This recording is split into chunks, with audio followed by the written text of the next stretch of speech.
the celebrity thing. Oh, you talk about embarrassment for people like, Robert De Niro, Beyonce, George Clooney, Bruce Springsteen, J-Lo, Oprah. These people were humiliated. I mean, literally humiliated. And the thing there's a big difference here. I remember when Oprah came out for Obama, right? Obama was in the primaries running against Clinton. But she didn't just come out and endorse Obama. She went site to site with Obama. She actually campaigned with Obama.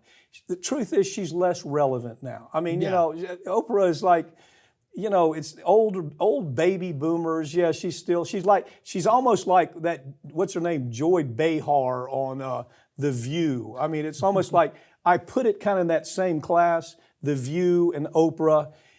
It's just, the American public doesn't care what they have to say. One time though, to be clear, she moved 1 million votes for Obama against Clinton in the primaries. A million votes. It ain't, no showing of that this time. Right, and I think a lot of what we saw this time with the celebrity endorsements are one thing. We saw a lot of that across social media.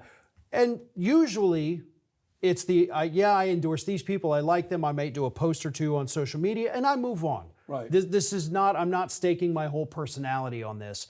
When you get down into the folks who really have to make it like, this is now who I am for the next 5 or 6 months. De Niro. It becomes... Ryan, whatever his name is. It becomes weird, and it does become a little bit like, okay, we get it. We do this every day. We see this every day. You need to do whatever it is you want to do. Sure, I'm with that. But you're not adding anything of substance. No. If you were out there saying, listen, I want to talk about this, not because I want to call him a fascist for 30 minutes. I want to tell you why Harris's plan to lower the price of prescription drugs is such a huge deal for the American public. That is so much more beneficial than saying, this guy needs to get punched in the face, which I think is what De Niro said. These aren't geniuses, okay? These are actors and actresses. These aren't geniuses. They come through school. They don't take political science or anything like that. They're just, it's all knee-jerk. They could be effective. That's why Oprah was so effective for Obama, when she was not just endorsing him, but she was there with him. I thought the smartest endorsement was Taylor Swift. Because, first of all, Taylor Swift stands for everything you would think Harris stands for. I mean, if you were to see Taylor Swift endorsing Trump, I mean, that's ridiculous. But she didn't overdo it. She says, this is what I think. This is why I think it. Harris is good for this. She was very specific. And it was a good, solid endorsement, and I think it probably moved some votes. Definitely. And most of her stuff, by the way, was actually more focused on, hey, go and register to vote if you are not registered to vote. Yes. Actually crash the registration sites because she sent so many people there. And that, to me, is a much more powerful message. Yeah, I really respect what she did. I mean, she came out, she said, this is what I believe. I'm not trying to remain relevant. Hell, how do you get any more relevant than Taylor Swift? But when you got people like J-Lo and, De Niro and, I'm a huge Bruce Springsteen fan. I love his music, but he's kind of passé.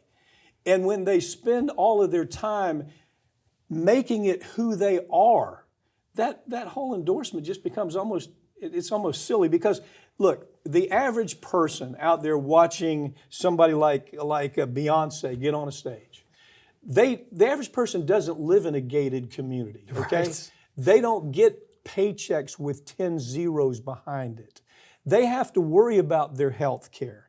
They actually have to go to the grocery store and shop and bring stuff home. They don't have people do that for them. They don't drive around they don't have drivers that have to take them from point A to B. They have to drive themselves.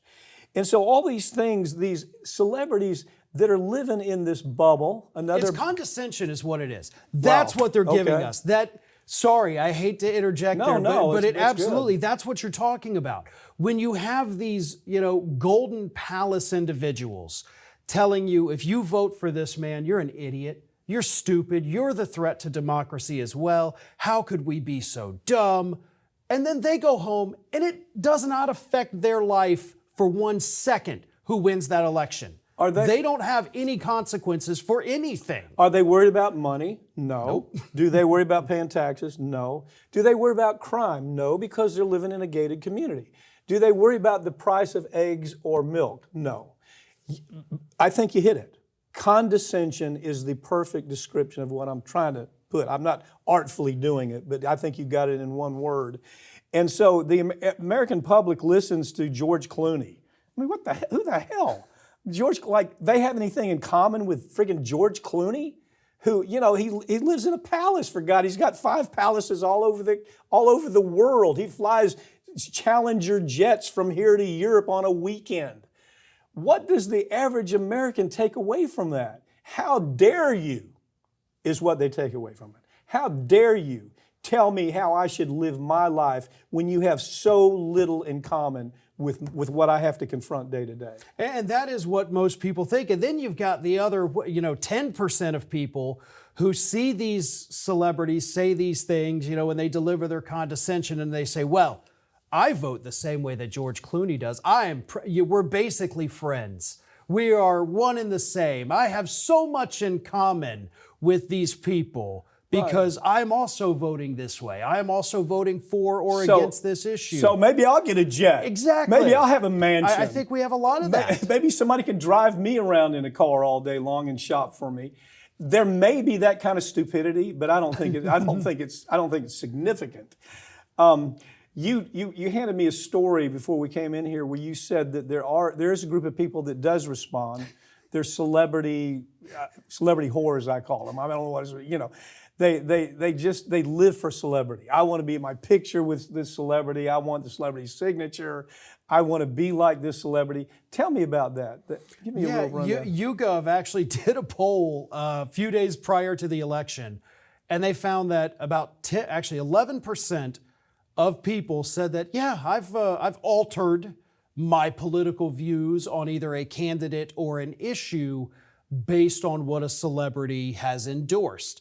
And then another 7% said, I've absolutely voted for someone because a celebrity told me I need to vote for this person. So you have people out there, and it doesn't matter because this is both left and right, because the Republicans, they got their Scott Bayos and their Kid Rocks and Hulk Hogan's on Fox News. They have News. A horrendous bunch of celebrities. Yeah, it's not the best bunch out there, but it is both left and right who say, okay, well, I have to wait for Kid Rock to tell me who to vote for. I have to wait because I cannot do my mail-in ballot until Bruce Springsteen has given me permission. 7% of people say, that's what I do. There's no critical thinking with these people then. That's the problem. It doesn't matter if you're left or right. You have to think. Well, okay, the one way I heard this described is that, okay, let's go back to Taylor Swift. I love Taylor Swift. I like everything about her. I like her personality. I like everything about her. I wasn't the least bit bummed or upset at all when she comes out and makes an endorsement. I compare that to a guy like Rob Reiner, who's a frigging crazy person, who his whole life centers like Robert De Niro around Donald Trump. Or Katie, who's the comedian, the redheaded? Kathy Griffin. Kathy Griffin. You go, really? What the hell do you do the rest of the day? But I look at Taylor Swift and I say, okay, they not only like Taylor Swift, the people who might have been moved by her endorsement, they embrace her. They're part of clubs that follow her. They're like Pen Pal or whatever the clubs are now where they write to her and they're engaged with her. Yeah. Now, that kind of endorsement to a person like that does have an impact. Yes, it does. It doesn't, though, to say, I like her music, I know who she is, I'm going to go vote for Harris because she said to vote for Harris. There is that part of it that they do respond to. But critical thinkers, they're never going to respond, period. If you critically think about it.